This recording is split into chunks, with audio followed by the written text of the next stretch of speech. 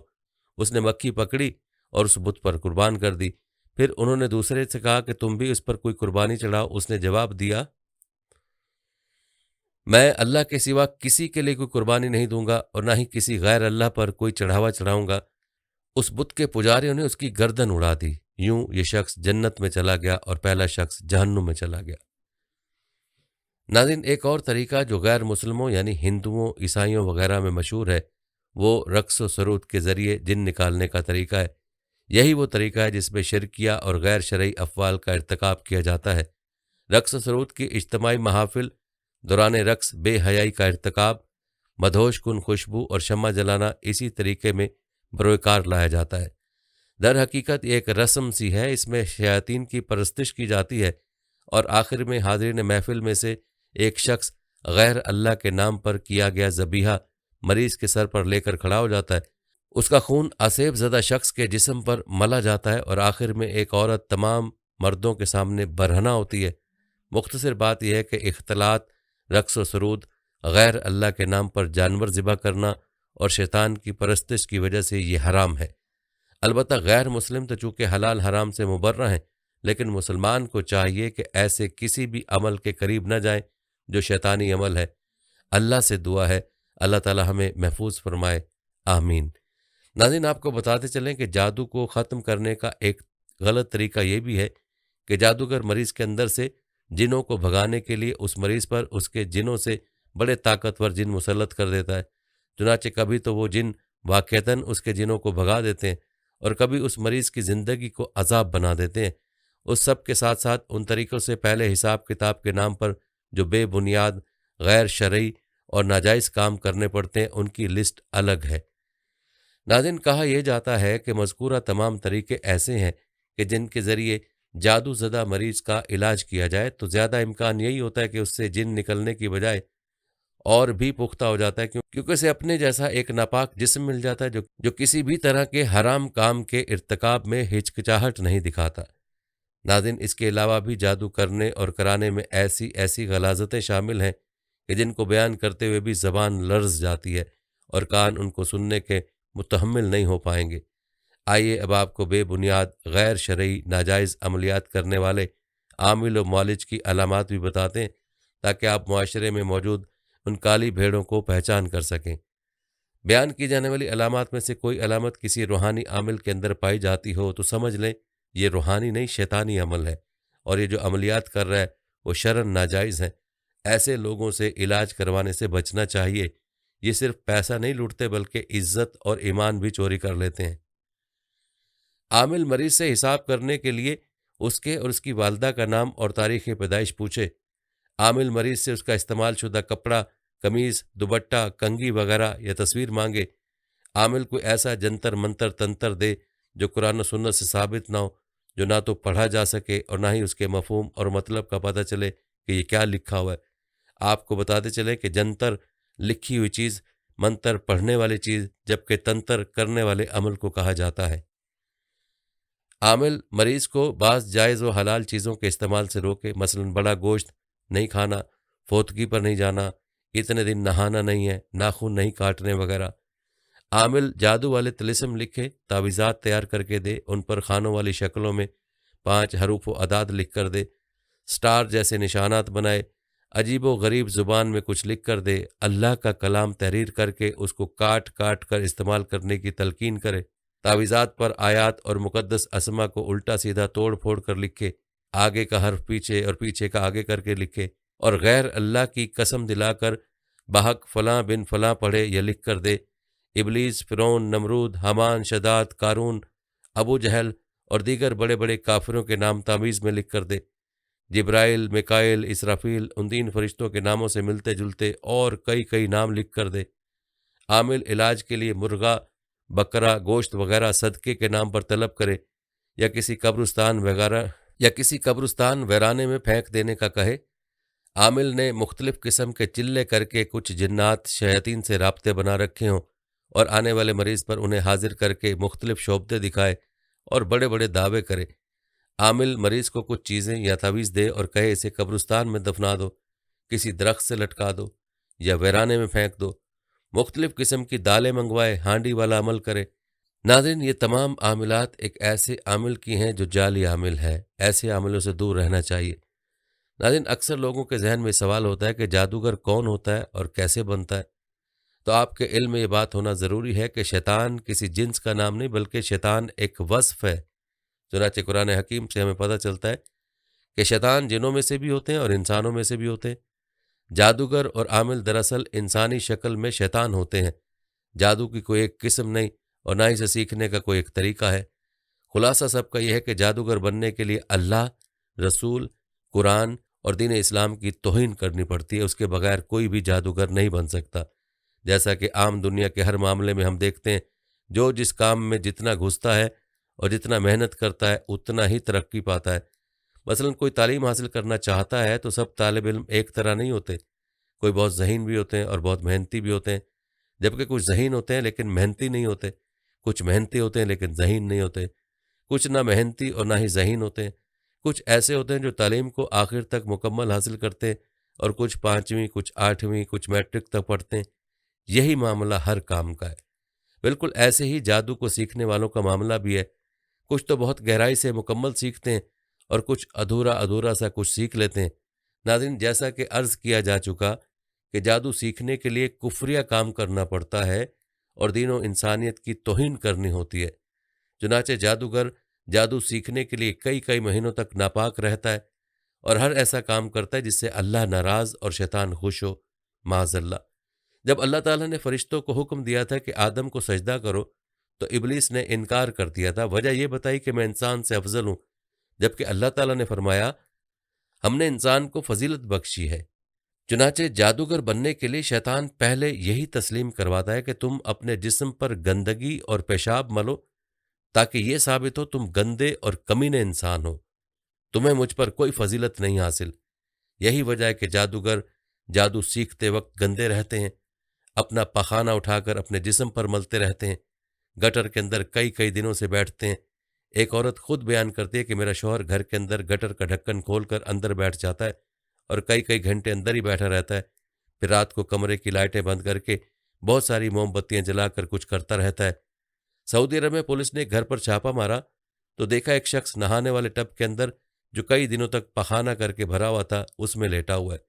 جب اسے گرفتار کیا گیا اور پوچھا گیا کہ یہ کیا کر رہے ہو تو اس نے بتایا میں چلہ کر رہا ہوں۔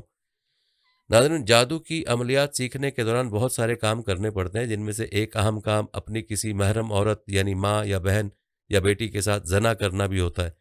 چنانچہ بارہا ہم میڈیا میں اس قسم کی خبریں سنتے رہتے ہیں کہ فلاں شخص اپنی بہن یا بیٹی کے ساتھ غلط کام کرتا رہا ہے۔ یہ دراصل جادو سیکھنے کے عملیات کا حصہ ہوتا ہے۔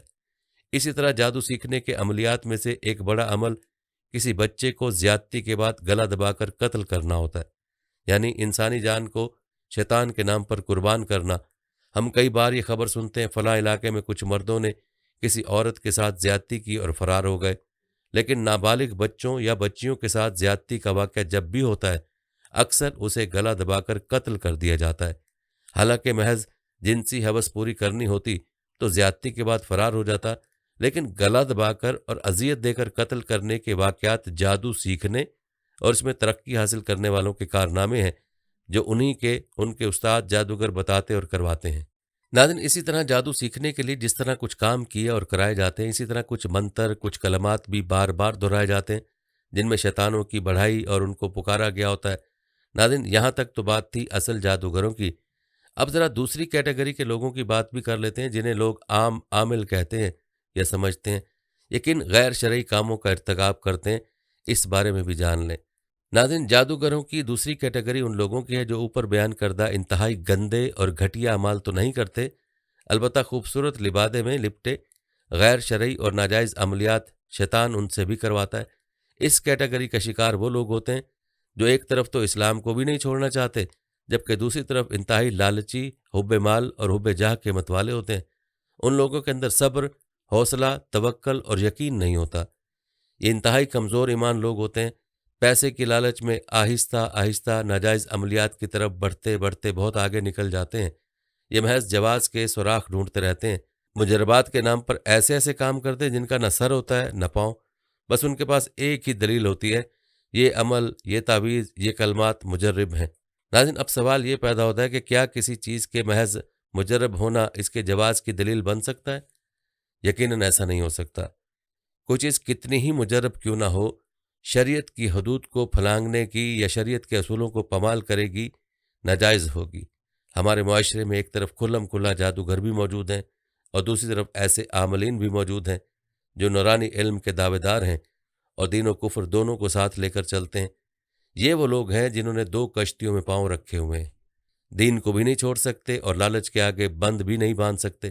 چنانچہ ایسے لوگوں کے عملیات کی ایک بہت بڑی نشانی یہ ہوتی ہے، یہ جو تعویذ دیں گے اس میں کچھ قرآن کی آیات، الفاظ، اسما بھی ہوں گے اور کچھ غیر معروف کلمات، علامات، سمبلز اور نشانات بھی ہوں گے۔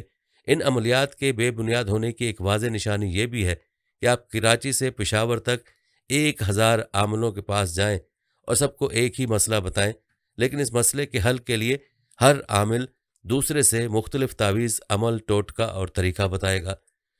ناظرین، یہ جان کر آپ کے ہوش اڑ جائیں گے کہ جادو سیکھنے کی پہلی شرط یہ ہے کہ نعوذ باللہ کسی بھی قرآنی صفحے یا صفات کو پاؤں تلے رکھ کر وظیفہ کیا جاتا ہے۔ اس کے لیے گندی ترین جگہ جیسے باتھ روم یا نجاست والی جگہ کا انتخاب کیا جاتا ہے۔ عورتوں کے حیض والے خون سے اور ان کپڑوں پر جن پر خون لگاؤ ان پر مقدس الفاظ الٹ کر لکھے جاتے ہیں۔ اس دوران چلہ کشی وغیرہ کی جاتی ہے۔ یہ عامل بننے کی ابتدا ہے۔ اب آپ خود ہی سوچ لیں کہ جس کام کی ابتدا یہ ہے اس کی انتہا اور اسفلیت کیا ہوگی۔ ناظرین، آپ نے سنا ہوگا کہ الو کا گوشت اور کھال وغیرہ جادو ٹونوں میں استعمال کی جاتی ہے۔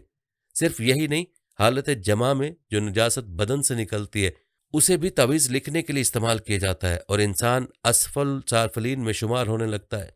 انسانی بدن کی نجاست کے علاوہ ناپاک جانوروں کی غلاظت، خون، کھوپڑیاں عملیات میں استعمال کی جاتی ہیں۔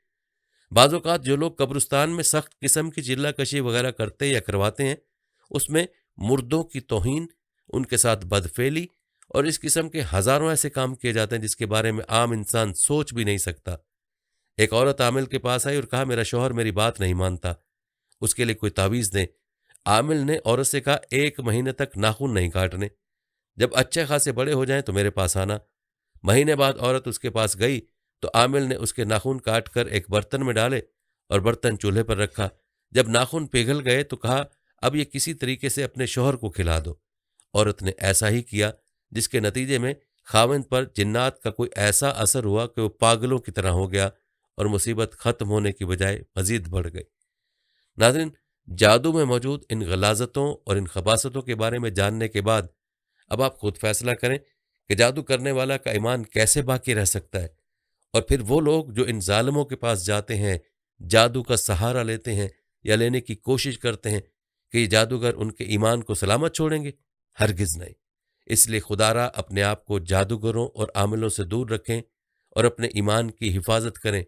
ہمارا دین تو ہاتھ کی لکیروں کو دکھا کر جھوٹے عامل سے اپنی قسمت پوچھنے والے کو بھی مشرک بتاتا ہے کہ ایسا شخص اگر ہاتھ کی لکیروں پر یا نجومی پر یقین کرے گا تو اس نے شرک کیا۔ لیکن ہمارے معاشرے میں لوگ کیا کچھ کر رہے ہیں اور جعلی عامل اور جعلی پیر لوگوں سے کیا کچھ کرواتے ہیں، ایسے ہزاروں داستانیں ہمارے سامنے ہیں۔ سوشل میڈیا پر یہ تماشے ہم لوگ دیکھتے ہیں اور میڈیا پر آئے روز ایسی خبریں پڑھتے اور سنتے ہیں، لیکن اس کے باوجود بھی ہم لوگ باز نہیں آتے۔ یہ سراسر جہالت ہے اور دین سے دوری ہے۔ خدا را بجائے عاملوں کے پاس جا کر اپنا ایمان ضائع کرنے کے کسی عالم یا مفتی کے پاس جائیں اور اس سے اپنی اصلاح کروائیں، کسی ولی کامل کی تلاش کریں اور اپنا تزکیہ کریں اور اپنے ایمان کو بچائیں، نہ کہ جعلی عاملوں اور پیروں کے پاس جا کر اپنا ایمان ہی داؤ پر لگا لیا جائے۔ ناظرین، جادو کی تاریخ اور جادو کی خباثتوں کے بارے میں آپ نے تفصیل ملاحظہ کی ہے۔ ناظرین، جادو اور جنات کے تذکرے میں اکثر موکل یا موکلات کا ذکر بھی کیا جاتا ہے، اور اکثر لوگوں کے ذہن میں سوال ہوتا ہے کہ موکل کیا چیز ہے؟ آئیے اس بارے میں بھی آپ کو بتاتے ہیں۔ یاد رہے کہ عملیات کی دنیا میں موکلات کا بہت زیادہ چرچا ہوتا ہے۔ بہت سارے لوگ یہ دعویٰ کرتے ہیں کہ ان کے پاس یعنی ان کے قبضہ اور کنٹرول میں موکلات ہیں، یہاں تک کہ بعض لوگ ہزاروں موکلات کے قبضہ کنٹرول میں ہونے کا دعویٰ بھی کرتے ہیں۔ موکل سے کیا مراد ہے؟ جب اس بات کو تلاش کرنے کی کوشش کی گئی تو پتہ چلا جتنے منہ اتنی باتیں ہیں۔ بعض عاملین کا کہنا ہے موکل ہم ذات کو کہتے ہیں، بعض کا کہنا ہے موکل جن ہوتا ہے، جبکہ ایک مکتبہ فکر سے تعلق رکھنے والے ایک عامل جو عالم دین بھی ہیں، ان کا کہنا ہے کہ موکل سے مراد فرشتے ہیں۔ ناظرین، اس بات کا مطلب یہ ہوا کہ جب یہ دعویٰ کیا جاتا ہے کہ میرے قبضے میں موکل ہیں، تو گویا وہ یہ کہہ رہا ہوتا ہے کہ میرے قبضے میں فرشتے ہیں۔ بہرحال زیادہ تر لوگوں کا خیال ہے ہمزاد یا قرین، یعنی وہ جن جو ہر انسان کے ساتھ پیدا ہوتا ہے، جس کا ذکر حدیث میں بھی ہے، وہ موکل کہلاتا ہے، اور یہی وہ جن ہے جس کے ساتھ بعض غیر شرعی چلے کر کے رابطہ بنانے کی کوشش کی جاتی ہے، اور یہ کبھی کبھی رابطے میں آ بھی جاتا ہے۔ ناظرین، اب سوال یہ پیدا ہوتا ہے کہ کیا جنات کو قابو کیا جا سکتا ہے؟ یعنی مکمل طور پر اپنے کنٹرول میں کرنا کہ جو چاہیں اس سے کام لیں، کیا یہ ممکن ہے؟ تو اس سوال کا جواب یہ ہے کہ نہیں، ایسا نہیں ہو سکتا۔ البتہ جنات سے لنک اور رابطہ تو بن جاتا ہے، لیکن وہ مکمل طور پر قابو اور قبضے میں نہیں آتے۔ ویسے بھی شرعاً یہ درست نہیں ہو سکتا کہ آپ جن پر قبضہ کر لیں اور جو چاہیں اس سے کام لیں، کیونکہ وہ بھی انسانوں ہی کی طرح اللہ کی ایک مکلف مخلوق ہے۔ جیسے کسی انسان کو غلام بنانا جائز نہیں، اسی طرح کسی جن کو بھی غلام بنانا جائز نہیں ہو سکتا۔ اس سلسلے میں کچھ تفصیل آپ کو بتاتے ہیں، جس کی وضاحت حضرت مفتی شفیع صاحب نے اپنی کتاب معرف القرآن میں کی ہے۔ فرماتے ہیں، خلاصہ یہ ہے کہ جنات کی تسخیر اگر کسی کے لیے بغیر قصد و عمل کے محض من جانب اللہ ہو جائے، جیسا کہ سلیمان علیہ السلام اور بعض صحابہ کرام کے متعلق ثابت ہے، تو معجزہ یا کرامت میں داخل ہے۔ اور جو تسخیر عملیات کے ذریعے کی جاتی ہے، اس میں اگر کلمات کفریہ یا اعمال کفریہ ہوں تو کفر، اور صرف معصیت پر مشتمل ہو تو گناہ کبیرہ ہے۔ اور جن عملیات میں ایسے الفاظ استعمال کیے جائیں جن کے معنی معلوم نہیں، ان کو بھی فقہ نے اس بنا پر ناجائز کہا ہے کہ ہو سکتا ہے کہ ان کلمات میں کفر و شرک یا معصیت پر مشتمل کلمات ہوں۔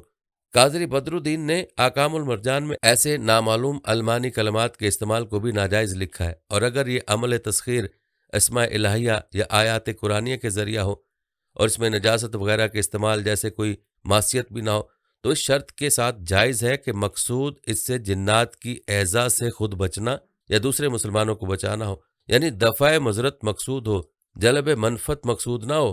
کیونکہ اگر اس کو کسب مال کا پیشہ بنایا گیا تو اس لیے جائز نہیں کہ اس میں استرکا کے حر یعنی آزاد کو اپنا غلام بنانا اور بلا حق شرعی اس سے بیگار لینا ہے، جو حرام ہے، واللہ العلم۔ البتہ ناظرین، یہ خیال بھی کیا جاتا ہے کہ جنات کو قابو کرنا ممکن بھی نہیں، کیونکہ قرآن پاک کی سورہ صاد کی آیت نمبر 35 میں حضرت سلیمان علیہ السلام کی ایک دعا ہے۔ حضرت سلیمان علیہ السلام نے دعا کی کہ اے میرے رب، مجھے معاف فرما دے اور مجھے ایسی سلطنت عطا فرما جو میرے بعد کسی کو نہ ملے، بے شک تو بڑا ہی بخشنے والا ہے۔ اللہ تعالیٰ نے ان کی اس دعا کو قبول فرمایا اور آپ کو وہ کچھ عطا فرمایا جو بعد میں کسی کو نہیں دیا۔ اس کا ذکر اس سے اگلی آیت میں ہے۔ تو ہم نے تابع کر دیا سلیمان کے لیے ہوا کو، جو اس کے حکم سے نرمی کے ساتھ چلتی تھی، جدھر وہ پہنچنا چاہتا تھا، اور سرکش جنوں کو بھی ہم نے اس کے تابع کر دیا، ہر طرح کے مامار اور غوطہ خور اور بہت سے ایسے دوسرے جنوں کو جو زنجیروں میں جکڑے ہوئے۔ یہ ہماری بے حساب بخشش ہے، بس احسان کرو یا روک لو۔ ناظرین، ان آیات سے پتہ چلتا ہے تسخیر عناصر اور تسخیر جنات حضرت سلیمان علیہ السلام کی اس دعا کا نتیجہ تھا جو انہوں نے ان الفاظ کے ساتھ مانگی تھی کہ میرے بعد کسی کو نہ ملے۔ لہٰذا آج یہ دعویٰ کرنا کہ ہم تسخیر جنات کر لیتے ہیں، جنات کو تابع کر لیتے ہیں، یہ من گھڑت سی بات ہے۔ اس حوالے سے ایک روایت میں رسول اللہ صلی اللہ علیہ وسلم سے بھی منقول ہے۔ ابو ہریرہ رضی اللہ تعالیٰ عنہ روایت کرتے ہیں کہ نبی کریم صلی اللہ علیہ وآلہ وسلم نے فرمایا کہ گزشتہ رات ایک سرکش جن اچانک میرے پاس آیا، یا اسی طرح کی کوئی بات آپ نے فرمائی۔ وہ میری نماز میں خلل ڈالنا چاہتا تھا، لیکن اللہ تبارک تعالیٰ نے مجھے اس پر قابو دے دیا، اور میں نے سوچا کہ مسجد کے کسی ستون کے ساتھ اسے باندھ دوں تاکہ صبح کو تم سب بھی اسے دیکھو۔ پھر مجھے اپنے بھائی سلیمان کی یہ دعا یاد آ گئی، اے میرے رب، مجھے ایسا ملک عطا کرنا جو میرے بعد کسی کو حاصل نہ ہو۔ راوی حدیث نے بیان کیا کہ نبی کریم صلی اللہ علیہ وسلم نے اس شیطان کو ذلیل کر کے دھتکار دیا، بخاری شریف میں۔ یعنی رسول اللہ صلی اللہ علیہ وسلم چاہتے تو اسے ستون سے باندھ سکتے تھے، لیکن آپ صلی اللہ علیہ وسلم نے بھی سلیمان علیہ السلام کی دعا کا پاس رکھا۔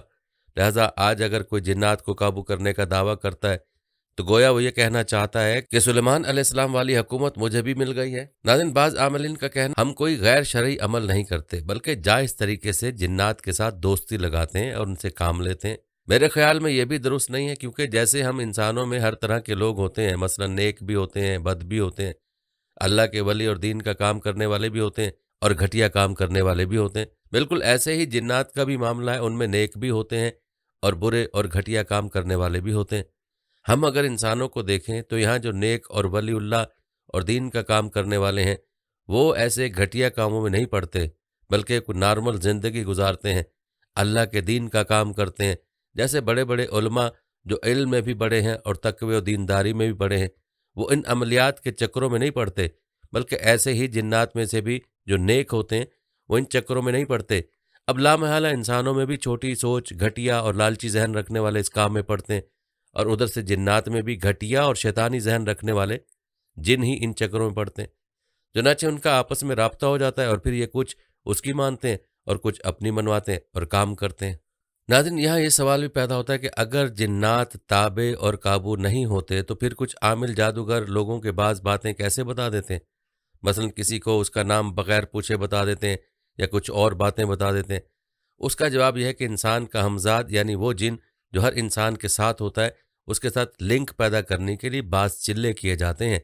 بعض ایسے عملیات ہیں جن کے ذریعے بعض اوقات ہمزاد سے لنک قائم ہو جاتا ہے اور پھر اس ہمزاد کے ذریعے کچھ باتیں ادھوری سی معلوم کی جاتی ہیں اور لوگوں کو بتائی جاتی ہیں۔ جنات کے ساتھ اس طرح کا لنک پیدا کرنے اور دوستی لگانے کے لیے کچھ ایسے کام کیے جاتے ہیں جن کی شریعت میں گنجائش نہیں، بلکہ بعض اوقات کفر بھی کرنا پڑتا ہے، تب جا کر وہ شیطان جن خوش ہوتا ہے اور کچھ لنک قائم کر لیتا ہے۔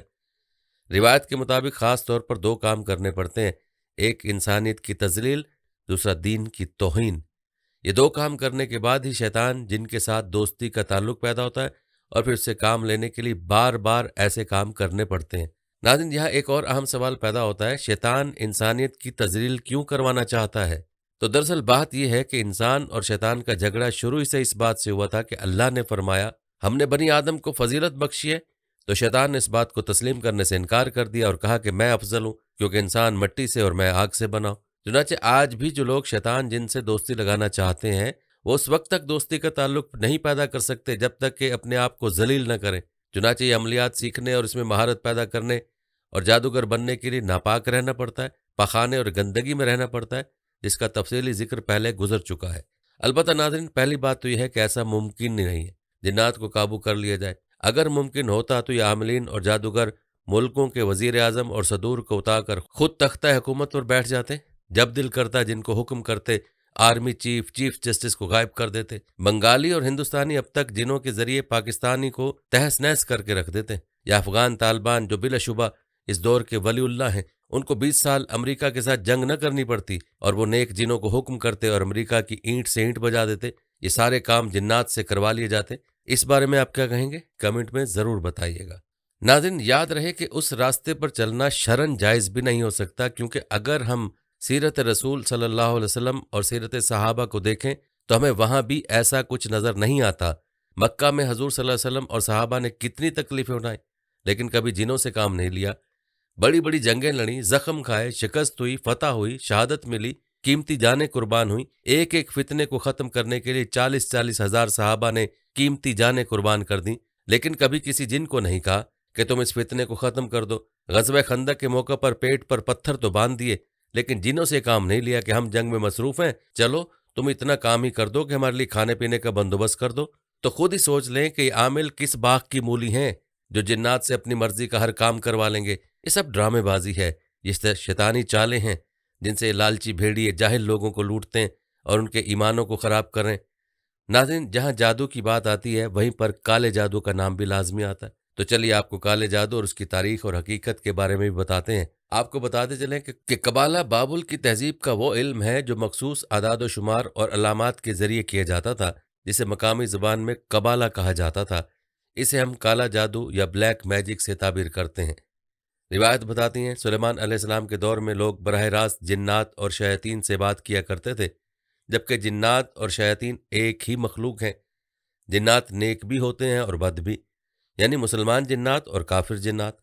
مسلمان جنات کو جن ہی کہا جاتا ہے، جبکہ کفار جنات کو شیاطین کہا جاتا ہے۔ یہودی لوگ شیاطین سے جادو سیکھتے۔ روایت بتاتی ہیں کہ حضرت سلیمان علیہ السلام کی وفات کے بعد انہوں نے جادو پر مکمل طور پر یقین کر لیا اور اسے روحانی علم کا درجہ دیا، جس کا ذکر تفصیل سے گزر چکا ہے۔ روایات بتاتی ہیں کہ جب حضرت عیسیٰ علیہ السلام کو بھیجا گیا تو یہودیوں نے آپ کو ماننے سے انکار کر دیا، اور بولے کہ آپ ہمارے مسیحا نہیں بلکہ ہمارے مسیحا کے کوئی اور ہیں۔ یہ جس مسیحا کا انتظار کر رہے تھے وہ دجال تھا، کیونکہ ان یہودیوں نے جب قبالہ نامی جادو سیکھا تو اس جادو کے ذریعے کسی اور دنیا سے مخاطب ہوتے تھے۔ وہ جس دنیا کی بات کر رہے تھے وہ ابلیس کی دنیا تھی، جسے وہ روحانی دنیا کہا کرتے تھے۔ اس طرح وہ شیطان اکبر یعنی ابلیس سے براہ راست ہم کلام ہوتے۔ اسی نے انہیں بتایا کہ تمہارا مسیحا کوئی اور نہیں دجال ہے۔ یہ لوگ چھوٹے شیاطین سے تو بات کرتے ہی تھے، اب شیطان اکبر سے بھی باتیں کرنے لگے، جس سے باتیں کرنے کا راستہ انہی چھوٹے شیاطین نے ہموار کیا ہوگا، اور یوں یہ لوگ شیطان اور اس کی باتوں پر من و ان سے ایمان لے آئے۔ آپ کو بتاتے چلیں کہ دراصل یہ قبالہ نامی جادو شیطانیت اور سفلیات سے متعلق ہے، جو کیمیائی، جادوئی، برقیاتی لہروں یا ہپناٹزم کے ذریعے دماغ اور اس کی سوچوں کو کنٹرول کرتا ہے۔ کہا جاتا ہے کہ قبالہ جادو جادوئی دنیا کا سب سے خطرناک جادو ہے۔ اس کے ذریعے یہ ایلومیناتی، جو کہ دنیا کا 1% ہے، شیطان سے براہ راست ہم کلام ہوتے ہیں، اور شیطان انہیں دنیا کو گمراہ کرنے اور اس پر حکمرانی کرنے کے نت نئے حربے سمجھاتا ہے، جس کو اپنا کر یہ لوگ دولت، شہرت اور حکمرانی کے خواب کو پورا کر چکے ہیں۔ مگر سوال یہ ہے کہ اس قبالہ نامی جادو کی شروعات کب، کیسے اور کہاں سے ہوئی؟ تو ناظرین، اگر تاریخ کا مطالعہ کریں تو ہم پر یہ حقیقت عیاں ہوتی ہے کہ شیطانی طاقتوں اور عملیات پر یقین رکھنے اور ان پر عمل کرنے میں بنی اسرائیل اپنا ثانی نہیں رکھتی تھی۔ حضرت یعقوب علیہ السلام کا لقب اسرائیل تھا، اور آپ ہی کی نسل کو بنی اسرائیل کہا جاتا ہے، جو موجودہ فلسطین میں آباد تھی۔ حضرت یعقوب علیہ السلام کے بیٹے اور اللہ کے پیغمبر حضرت یوسف علیہ السلام، جن کا قصہ یقیناً ہر مسلمان جانتا ہوگا کہ کیسے حسد کی بنا پر ان کے سوتیلے بھائیوں نے انہیں کنویں میں ڈال دیا، لیکن مصلحت خداوندی سے ایک مصری قافلے کے ذریعے آپ علیہ السلام بچ گئے، اور اس قافلے نے آپ علیہ السلام کو اپنے ساتھ مصر پہنچا لیا۔ یہاں اللہ پاک نے آپ کو مصر کی حکمرانی عطا فرمائی۔ آپ نے اپنے تمام رشتہ داروں یعنی بنی اسرائیل کو فلسطین سے مصر بلوا لیا، اور یہ لوگ یہاں آ کے آباد ہونے لگے۔ اس دوران بنی اسرائیل جادو اور کسی سفلی علم سے ناواقف تھے۔ مصر میں ان دنوں جادو میں عروج کمال پر تھا۔ یہاں لوگ قبالہ نامی جادو اور سفلیاتی علم کے ذریعے ہر ناممکن اور ناقابل یقین کام کو سرانجام دیا کرتے تھے۔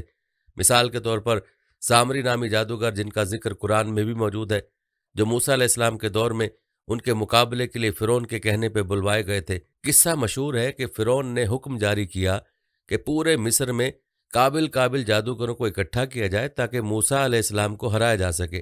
یہاں یہ بات نوٹ کرنے کی ہے کہ قبالہ نامی جادو دنیا میں تمام جادوؤں سے زیادہ خطرناک ہے۔ یہی وجہ ہے کہ تاریخ میں سامری جیسے جادوگر ڈھونڈنے سے بھی نہیں ملتے۔ وہ اسی قبالہ جادو کا سہارا لیا کرتے تھے۔ یاد رہے کہ اس دور کے مصری بادشاہوں کو فرعون کا لقب دیا جاتا تھا۔ روایت بتاتے ہیں کہ اس وقت کے جادوگر فرعون کو قبالہ نامی کالے جادو کے ذریعے سے شیطان سے رابطہ کر کے دنیا پر حکمرانی کرنے کے نت نئے حربے سکھاتے اور ایسی ایجادات کرواتے جن کو ابھی تک سائنس سمیت انسانی عقل حیرت سے دیکھ رہی ہے۔